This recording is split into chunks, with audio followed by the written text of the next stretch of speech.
নমস্কার, সুপ্রভাত, শুভ সন্ধ্যা, শুভ দুপুর, শুভরাত্রি। যাক, অনেকদিন পর বক্তব্য পেশ করতে এলাম। আর আজকে আমার বক্তব্য হচ্ছে এই নিয়ে যে কি করে বক্তব্য পেশ করতে হয়।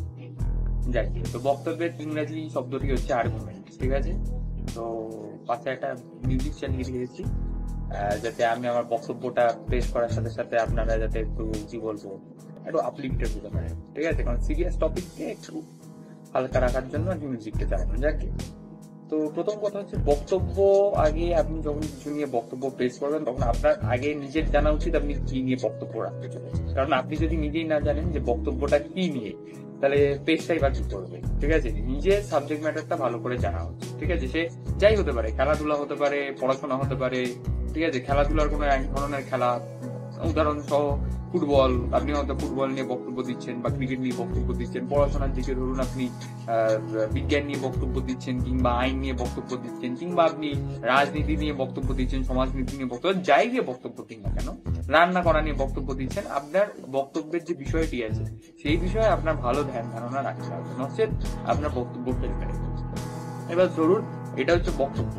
বক্তব্যকে আমরা ঠিক আর্গুমেন্ট বলবো না, বক্তব্যকে আমরা বলবো স্টেটমেন্ট, ঠিক আছে? বা একটা মনোলগ। এবার যখন আপনি ডায়লগ বা আর্গুমেন্টে যাবেন, ঠিক আছে, মানে কথোপকথন বা একটা বাকযুদ্ধ, বাকযুদ্ধকে আমরা ইংরেজিতে বলি আর্গুমেন্ট, আর্গুমেন্টের বাংলা হচ্ছে বাকযুদ্ধ। তো যখন আপনি এরকম বাকযুদ্ধে যাবেন বা ডায়লগে যাবেন, ঠিক আছে, তখন কিন্তু কিছু কিছু ট্রিক্স আছে। আগের বারের যেমন আপনি যদি মোটামুটি নিজের সাবজেক্ট ম্যাটারের ব্যাপারে ভালো আইডিয়া রেখে নিজে ভালো বুঝে যদি মোটামুটি সহজ সরল ভাষায় অপরজনকে বোঝাতে পারেন, তাহলে আপনি আপনার বক্তব্যটি স্থাপন করতে একদম সক্ষম হবেন।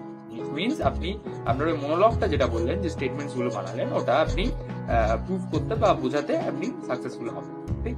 কিন্তু যখন আপনি ডায়লগে চলে যাবেন বা আর্গুমেন্টে চলে যাবেন, এখানে বক্তব্য হচ্ছে কি যে আর্গুমেন্ট এবং ডায়লগে কিন্তু আপনাকে বিষয়টির ব্যাপারে যে বিষয়ের ওপর ওই বাকযুদ্ধটা হবে বা যে বিষয়ের ওপর ওই আর্গুমেন্টটা হবে বা ডায়লগটা হবে, সেই বিষয়টা যেমন আপনাকে খুব সুন্দর জেনে রাখতে হবে, ঠিক তেমনই ধৈর্য রাখতে হবে অপরজন কি বলছে সেটা বলার জন্য, ঠিক আছে? আমি নিজেই অনেক সময় যখন কারোর সাথে আর্গুমেন্টে যাই, আমি না একটা জিনিস করি, সেটা হচ্ছে আমি বলি এবার আমি বলি এইটা করলে চলবে না, এটা খুবই ভুল।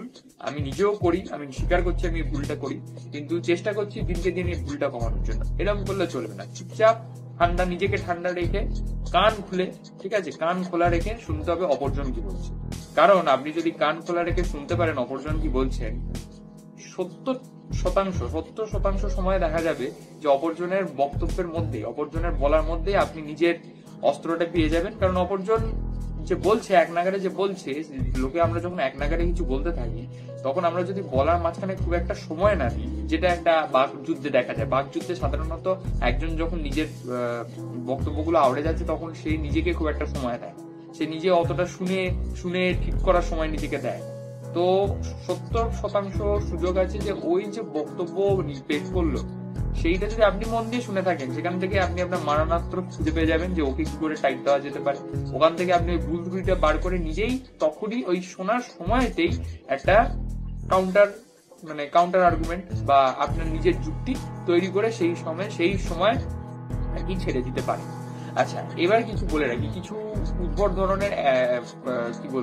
ধরনের আর কি কৌশল বা কি বলবো কিছু জিনিস লোকে ব্যবহার করে একটা বাকযুদ্ধ বা একটা আর্গুমেন্ট জেতার জন্য।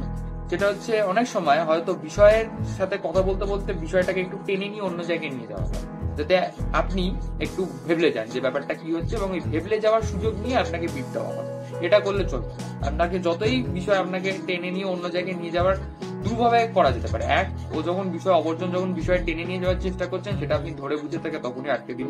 আর দুই, আপনি ওনার সাথে চলতে থাকছেন, কিন্তু এদিকে নিজে মাথায় রেখে দিয়েছেন যে বিষয়টি কি ছিল। তারপর ও যখন আপনাকে প্যাক মারতে এলো, আপনি তখন উল্টে প্যাক মেরে দিন, ঠিক আছে? আর অনেক সময় টাইপ দেওয়ার জন্য আপনাকে বিশেষ করে আপনাকে নিয়ে কিছু হ্যাটা কথা বলা হবে, সেগুলো সেই সময় উপেক্ষা করে যাবে। সেইগুলো উপেক্ষা করে সিম্পলি যেগুলো এক কান দিয়ে ঢোকাবেন আর এক কান দিয়ে বার করবেন। এই টার্মিনাসে ঢুকলো, এই টার্মিনাস দিয়ে বেরোলো, ঠিক আছে? টার্মিনাস না, এটাকে নাকি জাংশন বলে, মানে ওয়ান ওয়ে হলে জাংশন, দেখি। তো এই জাংশন দিয়ে ঢুকলো, এই জাংশন দিয়ে বেরোলো, সিম্পল স্ট্রেট, কোনো কথা না। ওই হ্যাটা বাক্য এক কান দিয়ে ঢোকাবেন আর এক কান দিয়ে বের করবেন, ওর গায়ে মাখবেন। একটু গন্ডারের চামড়া তৈরি করতে হয় তার জন্য, এবং গন্ডারের চামড়া তৈরি করা কঠিন, এবং হ্যাটা বাক্যে উত্তর না দেওয়াটাও কঠিন কাজ, জানি অত সহজ নয়। তবে আস্তে আস্তে চেষ্টা করুন হয়ে যাবে। আমিও চেষ্টা করেছি কিছুটা, পুরোটা যে সফল হয়ে গেছি তা না, আমারও যে পুরো গন্ডারে চামড়া হয়ে গেছে, আমাকে কেউ হ্যাটা করলে আমার গায়ে লাগে না তা না, কিন্তু কিছুটা সফল হয়েছি। তো এরকম ইমিউনিটি তৈরি করতে হবে, ঠিক আছে, আর মাথাটা ঠান্ডা রাখবে, ঠিক আছে। আচ্ছা, তৃতীয় হচ্ছে যেটা আমি বলবো সেটা হচ্ছে, আমি এতক্ষণ বললাম যে বক্তব্য কি করে রাখতে হয়, বক্তব্য কি করে পেশ করতে হয়, বাক যুদ্ধের যুক্তি কেমন ভাবে দেখাতে হয়, হ্যাঁ না, এগুলো হচ্ছে বেসিক টিপস, ঠিক আছে, এগুলো বেসিক টিপস। এবং আমার মনে হয় বেসিক টিপস গুলো যদি কেউ ফলো রাখে, বেসিক টিপস গুলো বলতে আমি কি বললাম, বিষয়বস্তুর ব্যাপারে সম্পূর্ণ ধারণা রাখা, মাথা ঠান্ডা রাখা, অপরজনের বক্তব্য বা যুক্তিগুলো মন দিয়ে শোনা, এবং শুনতে শুনতে যাচাই করে নেওয়া যে অপরজন ঠিক বলছে না ভুল বলছে, এবং নিজের যুক্তিটিও ঠান্ডা মাথায় ঠান্ডা ভাবে কোনো ধরনের আলতু ফালতু বিশেষণ ব্যবহার না করে যতটা সুন্দর, সতেজ এবং কি বলবো সাধারণভাবে বোঝানো যায় ততটা সাধারণভাবে বোঝানো। এই 5টা জিনিসই যদি মাথায় রাখা যায় তাহলে একটি সুন্দর বক্তব্য বা একটি সুন্দর যুক্তিযুক্ত একটি আর্গুমেন্ট বলুন আপনি, ঠিক আছে, সেইটা আপনি ভালো করে তৈরি করতে পারবেন। কিন্তু প্রশ্ন মাত্রে এই আসছে যে এবার লাস্ট যেটা আমি বলবো যে সেটা হচ্ছে যে সবই তো বুঝলাম, কিন্তু এবার কোন ধরনের জায়গায় কি আমার বক্তব্য পেশ করা উচিত, কাদের সাথে এরকম বাকযুদ্ধ করা উচিত, কাদের সাথে করা উচিত না, এটাও একটা প্রশ্ন আসতে পারে। এবং সেই বিষয়ে আমি এটাই বলবো যে বক্তব্য সেই জায়গায় করবেন যেখানে আপনার মোটামুটি বয়সের একটা সিনিয়রিটি আছে, ঠিক আছে। ফর এক্সাম্পল, আপনি একজন 18 বছর, আমি যেমন একজন 18 বছরের যুবক, আমি যদি এখন 30-40 বছরের অডিয়েন্সের মাঝে ভিড়ে গিয়ে 30-40 বছরের কাকুদের ভিড়ে গিয়ে যদি আমি নিজের বক্তব্য পেশ করি, আমি চরকে চলে যাই।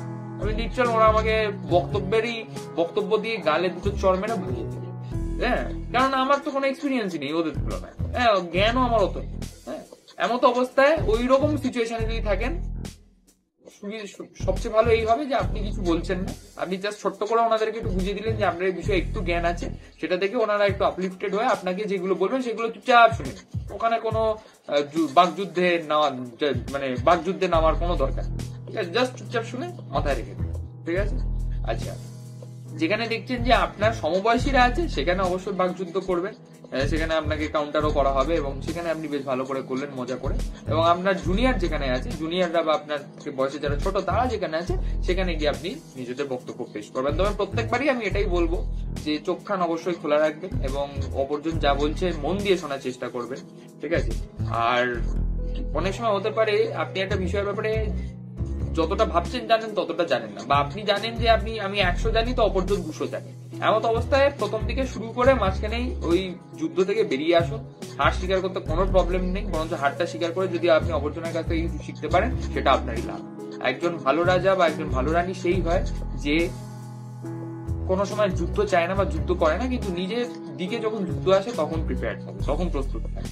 তো বাকযুদ্ধের ক্ষেত্রেও তাই, একজন ভালো বক্তা সেই যে সবসময় নিজের বক্তব্য পেশ করতে চায় না, কিন্তু যখন তার দিকে কোনো বক্তব্য বা বিষয় ছুড়ে দেওয়া হয় সে ঠিক সেই সময় ওই বক্তব্যে ওই বিষয়ের রেসপেক্ট, মানে ওই বিষয়ের সুবাদে কিছু বলবার জন্য মোটামুটি প্রস্তুত থাকে। সেই হচ্ছে একজন আসল সুন্দর বক্তা এবং সাধারণভাবে সরলভাবে তার বক্তব্যগুলো বোঝাতে পারে।